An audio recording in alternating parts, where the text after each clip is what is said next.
नमस्कार, बहुत स्वागत है आपका। आप देख रहे हैं छत्तीसगढ़ आज का मुद्दा। मैं हूं आपके साथ साक्षी गुप्ता। छत्तीसगढ़ में पहले चरण के चुनाव के लिए 27 मार्च को नामांकन दाखिले की अंतिम तारीख है, लेकिन अब तक कांग्रेस 4 सीटों में प्रत्याशियों की घोषणा नहीं कर पाई है। बस्तर में टिकट की घोषणा तो कर दी है, लेकिन पीसीसी चीफ की टिकट काटने को लेकर अब यहां पर सवाल भी उठ रहे हैं। आखिर कहां फंसी है कांग्रेस की टिकट की पेच? क्या प्रत्याशियों के नामों पर कांग्रेस उलझी हुई है? तमाम सवालों के जवाब आज हम अपने खास मेहमानों से लेंगे, लेकिन उससे पहले एक रिपोर्ट देखेंगे।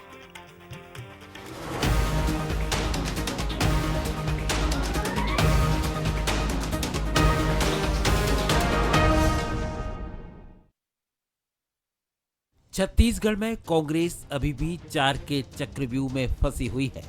11 में से 7 सीटों पर उम्मीदवार उतार चुकी कांग्रेस अभी तक 4 सीटों पर प्रत्याशी तय नहीं कर पाई है। क्या कांग्रेस इन 4 सीटों पर भी दिग्गजों को लड़ाने की कवायद में जुटी है, या फिर इन सीटों पर प्रत्याशी चयन उसके लिए चुनौती है? 24 के रण में प्रदर्शन सुधारने की कवायद में जुटी कांग्रेस ने 7 सीटों पर कई महारथियों को मैदान में उतारा है, जिनमें से राजनांदगांव से भूपेश बघेल, जांजगीर चांपा से शिव कुमार ढेरिया, महासमुंद से ताम्रध्वज साहू, कोरबा से ज्योत्सना महंत और बस्तर से कवासी लखमा के नाम शामिल हैं। वहीं कांकेर, सरगुजा, बिलासपुर और रायगढ़ सीट पर नामों का ऐलान अभी तक नहीं हो पाया है। 4 के फेर में कांग्रेस सरगुजा में शशि भगत की दावेदारी अमरजीत भगत के चक्कर में उलझी है। कांकेर में वीरेश ठाकुर, मोहन मरकाम और अनिला भेड़िया के फेर में फंसे हैं नाम। बिलासपुर में भी लगातार नए नाम सामने आ रहे हैं। रायगढ़ में मजबूत प्रत्याशी की तलाश अभी तक अधूरी है। कांग्रेस के 4 के फेर में फंसने पर छत्तीसगढ़ में जुबानी जंग जारी है। बीजेपी के प्रदेश महामंत्री संजय श्रीवास्तव ने तंज कसते हुए कहा कि कांग्रेस को चुनाव लड़ने के लिए लोग नहीं मिल रहे हैं।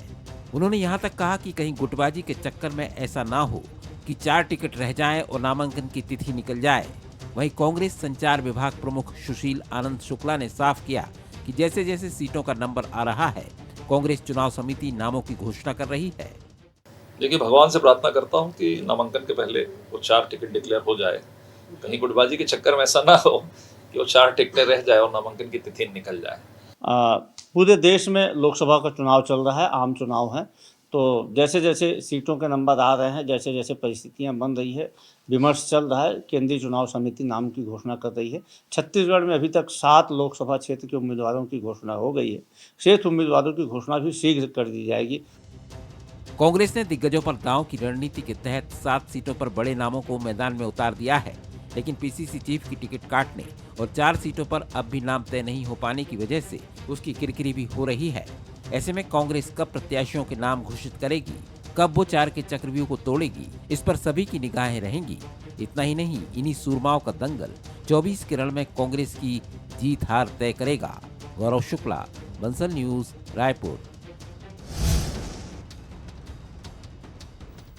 तो आपने ये रिपोर्ट देखी, अब इसी पर हम चर्चा शुरू करते हैं। हमारे साथ खास पैनल भी जुड़ चुका है, परिचय कराते हैं पहले आपका। अशोक बजाज हमारे साथ जुड़े हैं, बीजेपी प्रवक्ता हैं। अशोक जी, आपका बहुत स्वागत है। हमारे साथ अमित श्रीवास्तव कांग्रेस की ओर से जुड़ चुके हैं। अमित जी, आपका भी स्वागत है चर्चा में। साथ ही हमारे साथ राम अवतार तिवारी जुड़े हैं, जो कि वरिष्ठ पत्रकार हैं। राम अवतार जी, आपका भी बहुत स्वागत है। सबसे पहले चर्चा की शुरुआत में कांग्रेस से यानी कि अमित जी आपसे करूंगी। पहले देखा 5 सीटों को लेकर काफी आप लोगों ने मंथन किया, फिर जाकर सीट का ऐलान कर दिया, कवासी लखमा को मैदान में उतार दिया, लेकिन पहले 5 का पेच फंसा हुआ था और अब 4 का चक्रव्यूह में कांग्रेस फंसी हुई है। आखिर कितना इंतजार और इतनी देरी क्यों लग रही है? देखिए साक्षी जी, कहते हैं ना, हम हाँ भी भरेंगे तो ये करेंगे बदनाम और ये कत्ल भी करेंगे तो उसकी चर्चाएं नहीं चाहते। देखिए, ये हमारा अंदरूनी मामला है और अभी भाजपा के एक सम्मानित महामंत्री कह रहे थे कि मैं भगवान से प्रार्थना करता हूं कि टिकट कांग्रेस की आ जाए। तो मैं बता दूं, और दूसरा एक अभी इनके नेता कह रहे थे कि शायद कांग्रेस को कैंडिडेट नहीं मिल रहे हैं। तो मैं आपको बड़ी जिम्मेदारी से बता दूं कि 543 में, जिसमें मोदी जी कहते हैं कि अब की बार 400 पार, और बीजेपी ने अभी भी कम से कम 150 से 153 से ज्यादा टिकट घोषित नहीं किए, अपने उम्मीदवार घोषित नहीं किए। मतलब जो 400 का नारा दे रहे हैं, क्या उनके पास भी उम्मीदवार नहीं है, कैंडिडेट नहीं है, या भाजपा का ये असली चाल चरित्र और चेहरा है कि ये अपने समय में कुछ कहते हैं और दूसरे के समय में कुछ कहते हैं? रही बात आपने कही कि 4 का फेस, तो बिल्कुल भी नहीं है। देखिए पहले ये कहते थे कि इनके बड़े नेता लड़ना नहीं चाहते, अब जब हम अपने बड़े नेताओं को लड़ा रहे हैं तो इन्हें तकलीफ हो रही है। और अटकी भटकी लटकी बीजेपी छत्तीसगढ़ में पूरी तरीके से हताशा और निराशा में घिर रही है कि जैसे जिस प्रकार से कवासी लखमा जी का नाम आया, जनप्रिय नेता है, आज आप देखिए कि जिस प्रकार से उनके ऊपर FIR की गई। तो लगातार इस देश में पिछले कई सालों में हम देखेंगे और खास करके इन दिनों में इस देश में पॉलिटिक्स ऑफ हेरेसमेंट चल रहा है, प्रतिशोध और उत्पीड़न की राजनीति चल रही है। और कैसे सामने वाले प्रत्याशी और उम्मीदवार को उसके इमेज को टर्निश करना, कैसे उसकी छवि को धूमिल करना, ये सारा काम में बीजेपी पूरी शिद्दत से लगी हुई। बिल्कुल, बीजेपी पर बड़े आरोप आपने लगाए हैं, जनता बिल्कुल माकूल जवाब देगी। बड़े आरोप लगाए हैं, जवाब हम लेंगे अशोक जी से। लेकिन अमित जी, मैं आपको बहुत अच्छे से सुन रही थी। आपने कहा कि पहले बीजेपी कह रही थी कि सीनियर को मैदान में नहीं उतार रहे हैं, लेकिन जब आपने उतार दिया है तो बीजेपी तंज कस रही है। तो क्या बीजेपी जो कहती है कांग्रेस वैसा ही करती है क्या? इसका जवाब मैं आपसे लूंगी, लेकिन पहले अशोक जी आपके पास आना चाहूंगी। कैसे देख रहे हैं? आपने भी कई राज्यों में अपने पूरे पत्ते नहीं खोले हैं, और छत्तीसगढ़ में अगर कांग्रेस को यहां पर समय लग रहा है तो बीजेपी को दिक्कत कहां आ रही है? नहीं, बीजेपी को कोई दिक्कत नहीं है। कांग्रेस तो परेशानी में है, हताशा में है, निराशा में है। इनका केंद्रीय नेतृत्व अभी तक कौन दुल्हा होगा किस लोकसभा क्षेत्र में, ये तय नहीं कर पा रहे हैं। और जहां इन्होंने तय किया वहां स्थानीय स्तर पे व्यापक विरोध शुरू हो गया है। प्रत्याशी बदलने की मांग चल रही है। कांग्रेस के अध्यक्ष हैं, उनको टिकट से वंचित कर दिया गया है, जो वर्तमान सांसद है। तो कुल मिलाकर कांग्रेस में असमंजस की स्थिति है और अंतर्द्वंद बहुत है। जिसको भी ये लोग खड़ा करेंगे उसके खिलाफ बहुत बड़ा वर्ग जो है, कार्यकर्ताओं का समूह जो है, स्वयं विरोध कर रहा है। भारतीय जनता पार्टी तो सैद्धांतिक रूप से जो विरोध करना है करेगी। हमारा विरोध कांग्रेस से किसी एक व्यक्ति और एक कैंडिडेट के खिलाफ कुछ थोड़ी हमारा विरोध है। हम तो सैद्धांतिक लड़ाई लड़ रहे हैं और भारतीय जनता पार्टी 400 सीटों के लिए लड़ रही है। और आप देखिएगा 4 जून को 400 पार कैसे होता है, ये सारी दुनिया देखेगी साक्षी जी। बिल्कुल दुनिया देखेगी। और 400 पार के लिए ये भी सच्चाई है कि 400 पार के लिए भी बीजेपी ने तमाम पार्टियों से अपनी नेताओं को जगह दे दी है, क्योंकि कांग्रेस से भी आ रहे हैं और भी कई पार्टियों ने आपने कई पार्टियों का सहारा लिया है। आपसे और भी चर्चा करेंगे। हमारे साथ राम अवतार तिवारी भी जुड़े हुए हैं। राम अवतार जी, आप कैसे देख रहे हैं छत्तीसगढ़ की इन तस्वीरों को? लगातार हम देख रहे हैं कांग्रेस में मंथन किया जा रहा है। एक तरफ हम बीजेपी को देखते हैं, जीत के लिए पुरानी परंपरा को भी तोड़ देती है, लेकिन कांग्रेस में यह सालों से चला आ रहा है कि नामांकन से एक दिन पहले भी लिस्ट को ले आती है, उम्मीदवारों को उतारती है, उसके बाद भी कांग्रेस नहीं सीख पा रही है। छत्तीसगढ़ में मात्र 2 ही सीटें हैं, ऐसे में भी इतनी देरी आप कैसे देख पा रहे हैं? देखिए, भाजपा ने जो विधानसभा चुनाव में प्रत्याशी जल्दी घोषित किए, उनसे उनको फायदा हुआ। यही प्रयोग उन्होंने लोकसभा चुनाव में भी किए, इसलिए 11 के 11 प्रत्याशी एक साथ घोषित कर दिए वो। तो दूसरी तरफ अगर कांग्रेस को देखेंगे तो कांग्रेस में प्रत्याशी चयन गंभीरता से विचार विमर्श करते हैं, गुटी शक्ति प्रदर्शन चलता है, कई ऐसी चीज़ें अंतिम समय में टिकट घोषित होने की एक परंपरा बन गई है कांग्रेस में। इसके कारण कांग्रेस को नुकसान भी होता है। दूसरी बात, यहाँ जो दूसरे चरण के हैं, तीसरे चरण के हैं, चौथे चरण के हैं, उन चरणों में भी चुनाव में काफ़ी समय वक्त है। तो अभी प्रत्याशी घोषित करेंगे तो कांग्रेस की माली हालत ऐसी खराब है, जैसे ही चुनाव घोषित करेंगे पैसा खर्च होना है, तो शायद अपना पैसा खर्च बचाना चाह रहे होंगे। कुछ नामों पर गंभीरता से विचार विमर्श कर रहे होंगे, आपस में कौन सही रहेगा। जब इसमें मोदी जी और भाजपा का प्रभाव है, ऐसे में कोई प्रत्याशी लड़े, चुनाव गंभीरता से लड़े और उसकी जीत की संभावना बने, तो ये विचार तो कांग्रेस को करना ही पड़ेगा, क्योंकि धरातल में कांग्रेस कमज़ोर है। विधानसभा चुनाव हारने के बाद कांग्रेस को और ज़्यादा मेहनत की ज़रूरत लोकसभा में है। ऐसे भी अगर 4-5 चुनाव अगर लोकसभा के देखेंगे तो भाजपा को फायदा होता है। तो क्या राष्ट्रीय मुद्दे पर चुनाव हो रहे हैं, राष्ट्रीय नेतृत्व मजबूत है, एक उसकी संभावनाएं कहीं न कहीं भाजपा को मजबूत करती है। बिल्कुल ऐसे ये में प्रॉफिट कांग्रेस बीजेपी को मिलता चुनौती हुआ है। नजर आ रहा है, जैसा कि उस आप कह रहे हैं। चुनौती को कैसे मजबूती से लड़ेंगे ये देखना है। और बिल्कुल और ये भी कहा जा सकता है कि कांग्रेस के सामने कई बड़ी चुनौती भी है। अमित जी, वापस मैं आपका रुख करूंगी। धरातल पर बहुत ही कमजोर दिखी जा रही है आपकी पार्टी, कैसे आप लड़ेंगे? अभी मैदान में प्रत्याशी पूरे आए भी नहीं है आपके, और दूसरी ओर जिनको आपने टिकट दिया है, मौका दिया है, उनका विरोध कर रहे हैं, और वो भी बीजेपी नहीं कर रही है। बीजेपी तो ठीक है, वो तो विपक्ष में है, हाँ, सरकार भले ही बीजेपी की हो, लेकिन यहाँ पर आपकी पार्टी के ही दिग्गज इस तरह से बयानबाजी कर रहे हैं। तो क्या लगता है, आप किस स्थिति से गुजर रहे हैं छत्तीसगढ़ में? देखिए, मैं एक चीज कहना चाहता हूँ, किसी को भी अहम और वहम में नहीं रहना चाहिए। एक हार के बाद कोई हारा नहीं होता, एक जीत के बाद कोई विजेता नहीं होता, शहंशाह नहीं होता। मैं आपको बताना चाहूंगा कि ये भूलना नहीं चाहिए कि अगर लोकसभा में ये 2 बार जीते तो उसके पहले 2 बार हम जीते हैं। और 2003 में जिस प्रकार से हमने देखा है कि फील गुड और इंडिया साइनिंग की ये बात करते थे और कैसे धराशायी हुए थे, तो लोकतंत्र में साफ जनता जनार्दन होती है। और जिस प्रकार से मैंने कहा ना, ज्वलंत मुद्दों पे ये बात नहीं करते, लेकिन जनता ने सारे मुद्दों को बहुत ही माइन्यूटली ऑब्जर्वेशन में रखा है। अभी ये चुनाव, ये कहते हैं कि गारंटी वाला चुनाव है, तो गारंटी पे जब बात होगी तो वो सारी चीजों पे बात होगी कि पिछली बार इन्होंने क्या गारंटी दिया था, और सारे उन मुद्दों को, ज्वलंत मुद्दों को जनता परख रही है कि आपकी गारंटी और विश्वास में कौन खरा उतर रहा है। तो ये मैं इसी के माध्यम से आपसे कहना चाहता हूं कि उन सारे ज्वलंत मुद्दों को जनता रख रही है, और सारी चीजों पे, क्योंकि विधानसभा चुनाव और लोकसभा चुनाव के मुद्दे भिन्न होते हैं। और जिस प्रकार से लोकसभा में मोदी जी ने वादा करके आए थे, चाहे रोजगार का हो, चाहे बढ़ती हुई महंगाई हो, चाहे किसानों की आय दुगनी का हो, और अर्थव्यवस्था में जो आज हाल है कि जिस प्रकार से इनके कार्यकाल को याद किया जाएगा, महंगाई के लिए जैसे 100 रुपए डीजल पेट्रोल, 150 रुपए किलो टमाटर हो गया था, तो सारी चीजों पर जनता माकूल जवाब देगी। मैंने कहा ना, लोकतंत्र में जनता जनार्दन होती है, और जनता इन सारी चीजों को बहुत ही माइन्यूटली ऑब्जर्वेशन में रखती है। रही बात, तो मैं आपको बता दूं कि हमने मैन टू मैन मार्किंग करके हमारे स्टेट लीडरशिप और नेशनल लीडरशिप से हमने पिछले बार भी, जब ये कहते थे कि हमारी सुनामी है, तब भी हमने इनको 15 साल बेमिसाल 14 सीटों में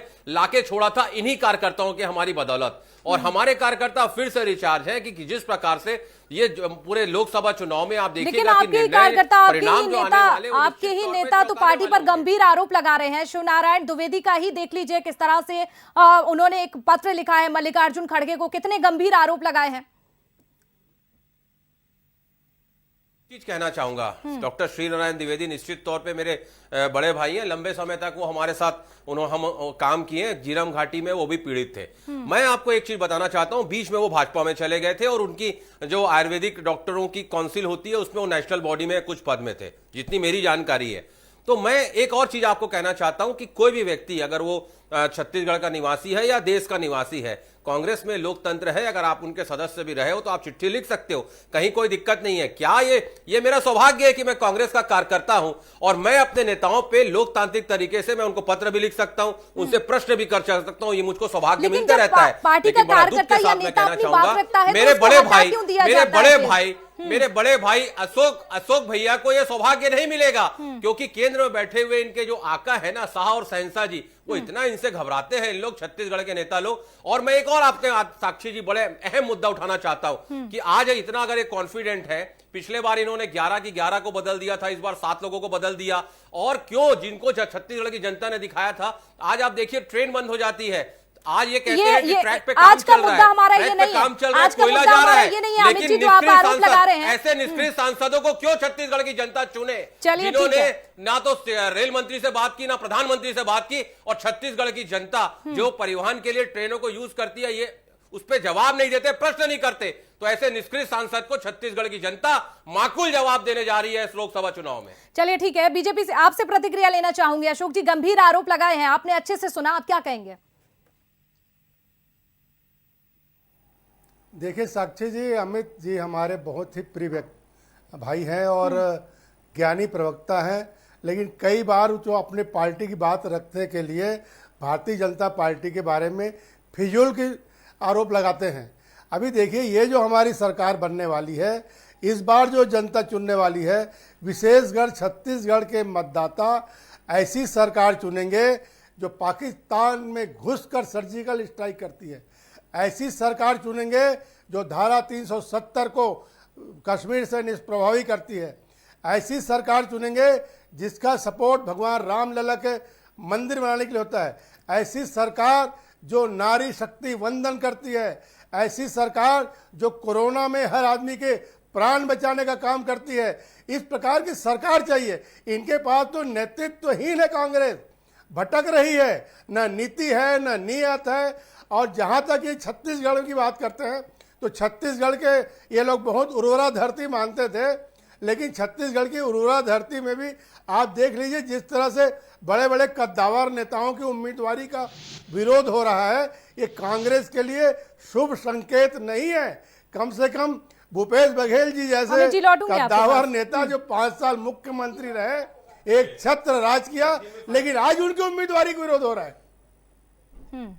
क्या कहेंगे अमित जी, बड़े आरोप लगाए हैं, किस तरह से आप देख रहे हैं? क्योंकि गंभीर आरोप लगाए जा रहे हैं और आपकी स्थिति भी कांग्रेस की छत्तीसगढ़ में बिल्कुल भी ठीक नहीं चल रही है, जैसा कि बीजेपी कह रही है। देखिए, मैंने कहा ना, बीजेपी में कोई भी व्यक्ति मुंगेरी लाल के हसीन सपने दे सकता है, उसमें जीएसटी नहीं लगता। कहते हैं ना कि जिंदगी वक्त के बहकावे में है और भाजपा के राज में हर व्यक्ति तनाव में है। और अशोक भैया, आपने लगा दी पानी पे तौबत, ये नहीं सोचा छेद तो आपकी नाव में है।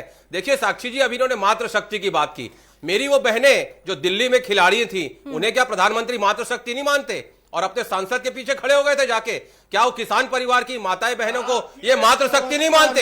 एक मिनट भैया, आपने कहा, मैं बड़ी विनम्रता के साथ सुना, तो क्या आप उनको मातृ शक्ति नहीं मानते? मतलब कथनी और करनी में इतने डिफरेंसेस आपके हैं और आप मुद्दों को भटकाने का काम करते हैं। मैंने कहा ना उन 9 सांसदों की आपने बात नहीं की, उन पे आप जवाब नहीं दिए कि वो कहते हैं, इनके प्रवक्ता, इसी चैनल पे हम बैठे थे, मैंने कहा ट्रेन पे आप लोग बात नहीं करते, तो बोले ट्रैक पे काम चल रहा है। तो मैंने कहा ट्रैक पे अगर काम चल रहा है तो उसमें मालगाड़ी कैसे जा रही है? अडानी का कोयला यहां से कैसे जा रहा है? मतलब आप जनता को परेशान करने के लिए यहां से कोयला की रैक जा सकती है, लेकिन परिवहन के लिए आप राखी के समय, आप होली के समय, सब समय ट्रेन बंद कर देते हैं। तो ये सारी चीजों को जनता देख रही है साक्षी जी, सारी चीजों और जनता तो आपके प्रत्याशियों का इंतजार भी कर रही है। जो आ रहा है, जो भाजपा में आ रहा है उसको ले रहे हैं। अमित जी, जनता तो इंतजार भी कर रही है, जनता तो इंतजार भी कर रही है प्रत्याशियों का, और आपके कार्यकर्ता, आपके समर्थक जो है वो भी इंतजार कर रहे हैं कि आखिर मौका किसे दिया जाना है। क्योंकि अगर 1 ही महीने आप समय नहीं देंगे चुनाव प्रचार के लिए, तो कैसे आप अपनी लोकसभा सीटें जीत पाएंगे? बहुत ही स्थिति जानने के लिए हमारे साथ वरिष्ठ पत्रकार भी जुड़े हुए हैं। राम अवतार जी, मैं आपका रुख करना चाहूंगी, आप कैसे देख रहे हैं? आपने बीजेपी को भी सुना है, आपने कांग्रेस को भी सुना है, कुल मिलाकर सियासी समीकरण आपके क्या कुछ कहते हुए नजर आ रहे हैं? देखिए, चुनाव मुद्दे पे होनी चाहिए, छत्तीसगढ़ के मुद्दे भी हों, राष्ट्रीय मुद्दे भी हों, और अच्छा प्रत्याशी हों जो छत्तीसगढ़ की आवाज़ को दिल्ली में उठाएं प्रभावी तरीके से, छत्तीसगढ़ का नाम ऊंचा करें। और यहाँ की बहुत सारी समस्याएं हैं जो केंद्र से जुड़ी हुई हैं, उन समस्याओं को लेकर दलीय राजनीति से ऊपर उठकर जो आवाज़ दे सके, ऐसे सांसद चुना जाना चाहिए। सांसद के नाम पे कुछ भी अगर चुने जाएंगे तो यहाँ पर छत्तीसगढ़ में जाति समीकरण के आधार पर या मेरे तेरे आधार पर अगर चयन होता रहा तो अच्छा नेतृत्व तो नहीं उभरेगा। अच्छा नेतृत्व उभरे, सक्रिय और योग्य लोगों को अगर जनता पसंद करती है तो छत्तीसगढ़ का भला होगा। अन्यथा पिछले सालों में आपने देखा है कि छत्तीसगढ़ की बहुत सारे जो चीज़ें थी वो छूट गई, वो मिल नहीं पाई। तो ऐसा स्थिति ना रहे तो ज़्यादा अच्छा है। राजनीति तो चलते रहेंगे, विषय चलते रहेंगे। एक दबंग नेतृत्व जब तक छत्तीसगढ़ से नहीं जाएगा लोकसभा चुनाव के जरिए, तब तक छत्तीसगढ़ की आवाज़, छत्तीसगढ़ की समस्याएं हल होने में विलंब होगा और छत्तीसगढ़ की जनता को इसको भोगना पड़ेगा। तो इस तरह की बातों पर भी विचार हो, ऐसे दावेदार जो दमदार हो, जिसका व्यक्तित्व हो, जो मुद्दों को प्रभावी तरीके से उठा पाए, जो जनता के संवाद कर पाए, ऐसे सांसदों को चुना जाना चाहिए। बिल्कुल, ऐसे सांसदों को चुना जाना चाहिए। अन्यथा जो बिल्कुल। अमित जी, राम अवतार जी लौटूंगी आपके पास। अमित जी, एक सवाल मेरा आपसे है, जिस तरह से हम छत्तीसगढ़ की राजनीति को देख रहे हैं, लेटर बम देखा जा रहा है, पत्र लिखे जा रहे हैं, एक तरफ आपके ही पार्टी के नेता आरोप लगा रहे हैं, चाहे भूपेश बघेल की बात कर ले, जिस तरह से उन्हें आपने उम्मीदवार बनाया है आपकी पार्टी ने, उनका भी विरोध किया जा रहा है, टिकट काटने की मांग की जा रही है। और अब देखिए, कवासी लखमा को मैदान में उतारा तो FIR दर्ज तो हो चुकी है, लेकिन उनका भी टिकट काटने की बात की जा रही है। क्या आपको नहीं लगता कि इन लोकसभा सीटों में आपको नुकसान हो सकता है और बीजेपी का यहाँ फायदा उन्हें जा सकता है, क्योंकि आपकी ही पार्टी विरोध कर रही है? देखिए, पार्टी में बिल्कुल भी विरोध नहीं है, और ये पार्टी को किसको टिकट देना है नहीं देना है कार्यकर्ताओं की मांग पे हमारे हाई कमान नेतृत्व, चाहे वो स्टेट हो और नेशनल, आप कह रहे हैं लीडरशिप हो, दोनों बैठ के पार्टी में डिसाइड विरोध करते हैं। नहीं है, तो और फिर जब आखिर कार्यकर्ताओं पार्टी से हटा क्यों दिया जाता है, निष्कासित क्यों कर देती है आपकी पार्टी?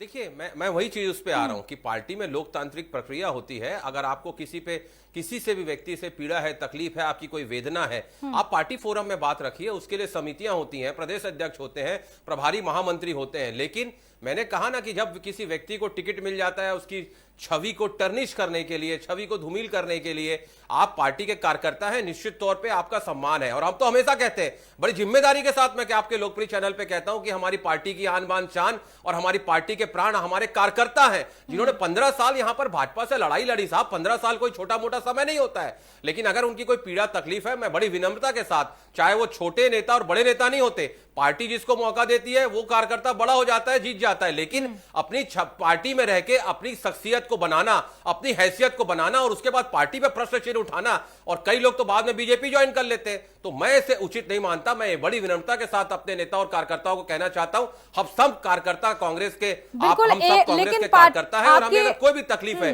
हमें अमित जी, लेकिन आपके नेताओं ने, कार्यकर्ताओं ने एक दिन सवाल उठाए हो तो ठीक है, 2019 में भी ये मुद्दा उठाया था, कई गंभीर आरोप लगाए थे कवासी लखमा पर। शिवनारायण द्विवेदी ने 5 साल आपके पास रहे, आपकी पार्टी पर। उन आरोपों को अगर आप सुन लेते तो आज इस तरह से बयानबाजी ना करते। बीजेपी से मैं अशोक जी आपके पास आना चाहूंगी, क्योंकि समय बहुत ही कम बचा हुआ है। लगातार हम देख रहे हैं 5 सीटों को लेकर जब मंथन किया जा रहा था कांग्रेस में, तब भी लगातार आप बयानबाजी कर रहे थे। अब जैसे तैसे एक सीट सामने आई है बस्तर की, 4 बची हुई सीटें हैं, इसको लेकर भी आप बयानबाजी कर रहे हैं। अगर कांग्रेस में इतना मंथन चल रहा है तो आपको दिक्कत क्या है? आप तो अपनी तैयारी तेज कर सकते हैं, यहाँ के कार्यकर्ताओं को साध सकते हैं, लोगों को साध सकते हैं, आपके लिए तो पर्याप्त समय है, तो बयानबाजी कैसी? देखिए साक्षी जी, भारतीय जनता पार्टी पूरे 11 सीटों के लिए निश्चिंत है। कहीं कोई हमारे लिए मार्ग में कोई अवरोधक नहीं है। जहां तक डॉक्टर शिव नारायण द्विवेदी जी के जो आरोप हैं, वो मामला केवल टिकट तक नहीं है। उन्होंने जो तथ्य उजागर किए हैं वो घटना के चश्मदीद गवाह हैं, झीरम घाटी घटना के। तो उस घटना के चश्मदीद गवाह होने के नाते जो तथ्य उन्होंने जनता के सामने आज लाया है और पहले भी लाते रहे, ये गंभीर सोचने का विषय है, ये जांच का विषय है कि एक ऐसा व्यक्ति, उसको टिकट दिया गया जो अपने ही नेताओं के साथ हुए घटना के लिए अगर कहीं ना कहीं जिम्मेदार है, तो निश्चित रूप से अगर कांग्रेस के नेतृत्व को सोचना पड़ेगा, सोचना चाहिए कि ऐसे व्यक्ति को कितना हम आगे बढ़ाएं। और अगर ये आरोप गलत है तो जो संबंधित आरोप लगाने वाले हैं उसके खिलाफ कानूनी कार्रवाई करें।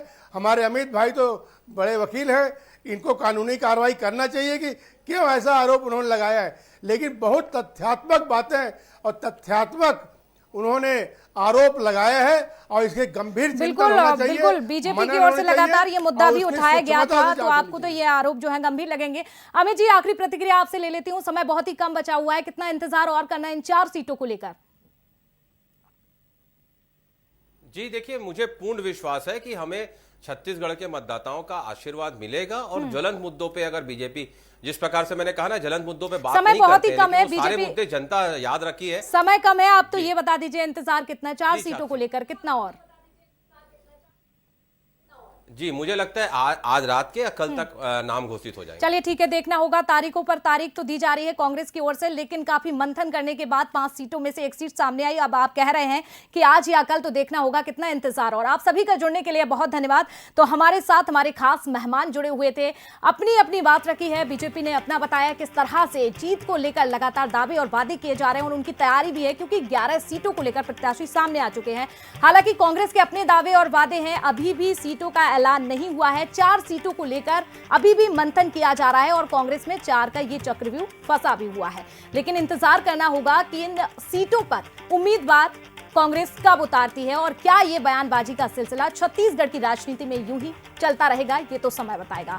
फिलहाल हमारी छत्तीसगढ़ की खास चर्चा में इतना ही। आप जुड़े रहिए बंसल न्यूज के साथ, और आगे आप देखिए दिन भर की बड़ी खबरों का एक्सक्लूसिव बुलेटिन प्राइम टाइम। नमस्कार।